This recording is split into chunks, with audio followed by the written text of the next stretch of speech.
94.3 my FM पर आप सुन रहे हैं मुझे यानी आरजे नैनी को, जो कि हर रोज आपसे बात करती है 11 से 2 बजे तक, जिसमें कई सारी इंस्पायरिंग स्टोरीज मैं आपके साथ शेयर करती हूँ। और आजकल मैं आपको मिलवाती हूँ 40 सुपर वुमेन से। सो आज मेरे साथ हैं शुबोही अख्तर। शुबोही, सबसे पहले आपका बहुत बहुत स्वागत है सुपर वुमेन शो में। एंड जैसे कि मुझे पता ही है और कि आप such a super women you are. So सबसे पहले मैं चाहूंगी कि आप हमारे लिसनर को और लेडीज को अपने बारे में बताएं। Thank you Naini for having me here. मैं सुपर वुमेन नहीं हूँ, मैं एक औरत ही हूँ जी। जिसको पता नहीं क्यों लोग सुपर वुमेन का दर्जा देना चाहते हैं, बट मैं वो औरत हूँ जो अपनी कैपेबिलिटीज में बिलीव करती हूँ और मुझसे ज़्यादा मेरे आसपास के लोग उनमें बिलीव रखते हैं और मुझको वो सपोर्ट देते हैं। जी। तो मैं सुपर वुमन तो बिल्कुल नहीं हूँ। आप अगर मुझे बोलते हैं तो I am extremely honoured. But you are multitasking, so that's why you are super woman. मेरे ख्याल से हर औरत होती है। हाँ, एग्जैक्टली, बिल्कुल। तो थैंक यू सो मच, आपने मुझे टाइटल दिया। अब शायद अपने ऊपर और यकीन बढ़ जाएगा। बिल्कुल। अच्छा, मैं चाहूंगी क्योंकि आप खुद की अपनी एक मार्केटिंग कंपनी ओन करती हैं, सो उसके बारे में कुछ बताएं कि कब आपने स्टार्ट किया, कैसे ये शुरुआत हुई। शुरुआत तो बहुत लंबी है, मैं आपको एक छोटी सी जर्नी बता सकती हूँ। तकरीबन लास्ट 7 years की। तकरीबन 7 साल पहले मेरे हस्बैंड का ट्रांसफर हुआ था यहाँ पे। वो आइडिया एंड वोडाफोन के साथ काम करते हैं। काम करते थे।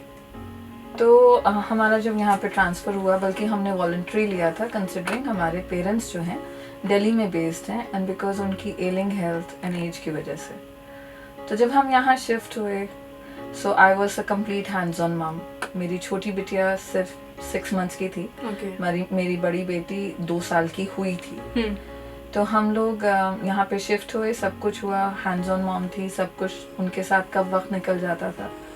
बट समवेयर कहीं ना कहीं मेरा एक लिखने से एक कहीं ना कहीं नाता जुड़ा हुआ था। So I used to write during the night. तो उनको मेरा फ्रीलांस एडिटिंग और राइटिंग का काम जो था वो बरकरार था, पूरा जारी था। जब मेरे बच्चे बड़े हुए, मेन स्ट्रीम स्कूल शुरू हुआ, जो लगभग 3 साल पहले की बात है। ऑल ऑफ अ सडन मेरे पास सुबह 7:30 बजे से 5 बजे तक वक्त ही वक्त था, और रातें वैसी ही थी तो उसमें भी बहुत वक्त था। तो अपने आप को डेवलप करने के लिए सोचा, बट देन आई रियलाइज्ड जो आजकल का माहौल है, और मेरी 2 बेटियां हैं, और मैं बार बार यही कहती हूँ that I am a very paranoid mom. तो मैं नहीं चाहती थी कि मैं कॉर्पोरेट लाइफ में जाऊं और मेरे बच्चे जो हैं सर्वेंट्स के भरोसे रहें घर पे। तो आई रियलाइज कि मैं कॉर्पोरेट सेक्टर में वापस नहीं जा सकती। तो समवेयर डाउन द लाइन मैंने अपने हस्बैंड से कहा कि मैं क्या करूं। मैं फ्रीलांस एडिटिंग में वापस फुल टाइम करियर सोच रही हूँ and I will start exploring my avenues. तो मेरे हस्बैंड ने मुझे ये सजेस्ट किया कि सुबह ही तुमने बहुत लोगों के लिए काम कर लिया, मगर और बहुत अच्छा काम किया। जो तुम्हें जानते हैं वो जानते हैं, जो तुम्हें नहीं जानते वो कभी जान भी नहीं पाएंगे, क्योंकि मैं अपना नाम नहीं कहीं दे सकती। Exactly. चाहे वो गोस्ट राइटिंग हो या एडिटिंग हो या कुछ हो। तो ही सेड कि it's time to build yourself up. थोड़ा सा डाउट था, बहुत पुश किया, बहुत सपोर्ट दिया मेरे हस्बैंड ने। नाइस। एंड सुहेब ने कहा नहीं, अगर करना है तो अपना करना है, कुछ वैसे नहीं करना है। थोड़ी मेहनत लगेगी, थोड़ा पॉकेट्स में भी फर्क आएगा, but that's exactly what you want to do and what you should do. वहाँ से जर्नी शुरू हुई। मैं नेटवर्किंग मीट्स में जाना शुरू की एंड BNI प्लेटफॉर्म पे, जो यहाँ पे BNI जयपुर साउथ में, मैं उनके फर्स्ट चैप्टर में एज अ विजिटर गई। एंड मैंने इतना पॉजिटिव रिस्पॉन्स देखा एज अ विजिटर, अभी मैं मेंबर बनी भी नहीं थी, कि within 15 days I established my company.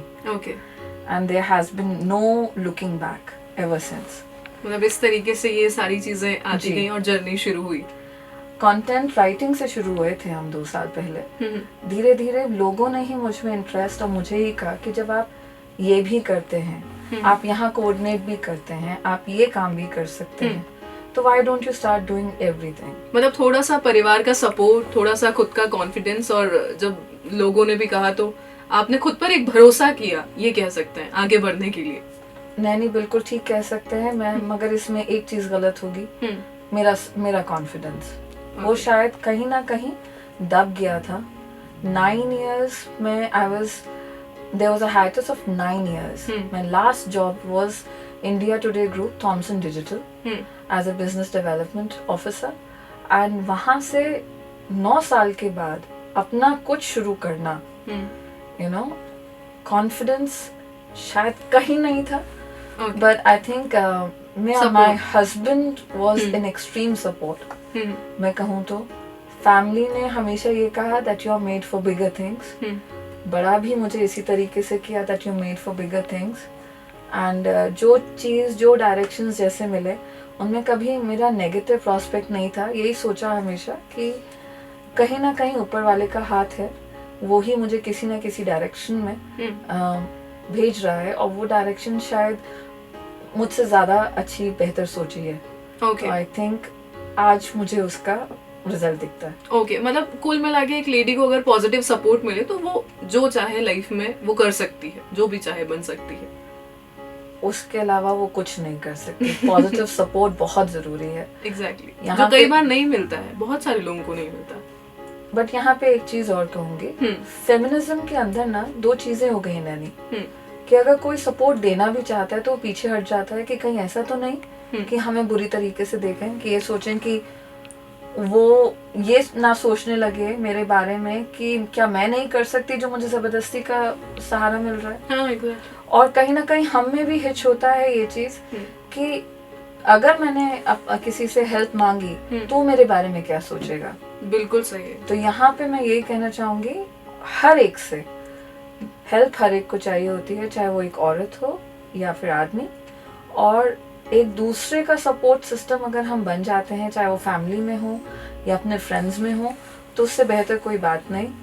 और हेल्प मांगोगे तो मिलती है. बिल्कुल बिल्कुल मिलती है. बिल्कुल. अच्छा, मैं आपसे जानना चाहूंगी, क्योंकि इतनी लंबी ये जर्नी रही है, कहाँ से शुरू किया था और अभी कितना आगे तक पहुंच गए, सो आपकी लाइफ में ऐसी कौन सी लेडी है जिसे मैं कहूंगी कि सुपर वुमन है, जो आपको इंस्पायर करती है?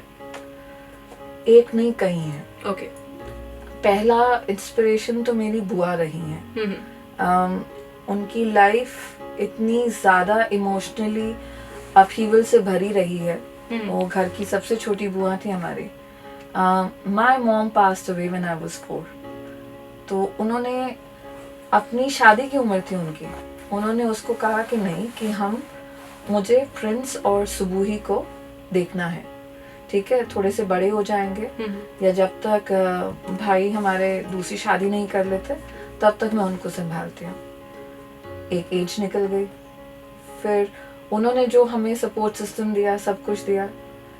फिर उसके बाद जब उनकी शादी हुई तो उनका डिवोर्स भी हो गया 2 सालों के अंदर. एंड यूके में वो बेस्ड थी, वहाँ सब कुछ अपने लिए अकेले कर रही थी. मगर अनलकीली उन्हें वापस आना पड़ा, क्योंकि मेरे चाचा की वाइफ के साथ कुछ प्रॉब्लम्स थी, कुछ इश्यूज थे. तो वो 5 बच्चे अपने पीछे छोड़ के गए, जिनको उन्होंने पाला. ओके. तो अच्छी खासी लाइफ उन्होंने यूके में अपनी सेट कर ली थी, चाहे जैसे भी है. वो वापस आए. तो मतलब एक देने की भावना जिसे कहते हैं, मैंने उनसे सीखी. फिर my second mom, to be very honest, she was very young जब उनकी शादी हुई. मैं ये तो नहीं कहूंगी कि वो मेरे लिए एक मदर फिगर थी कभी, बट हाँ, वो मेरे साथ एक फ्रेंडली बिहेवियर था. तो जो हम स्टीरियोटिपिकल सुनते आए हैं ना कि स्टेप मदर्स ऐसे होते हैं, वैसे होते हैं, वो कुछ भी नहीं था. ओके.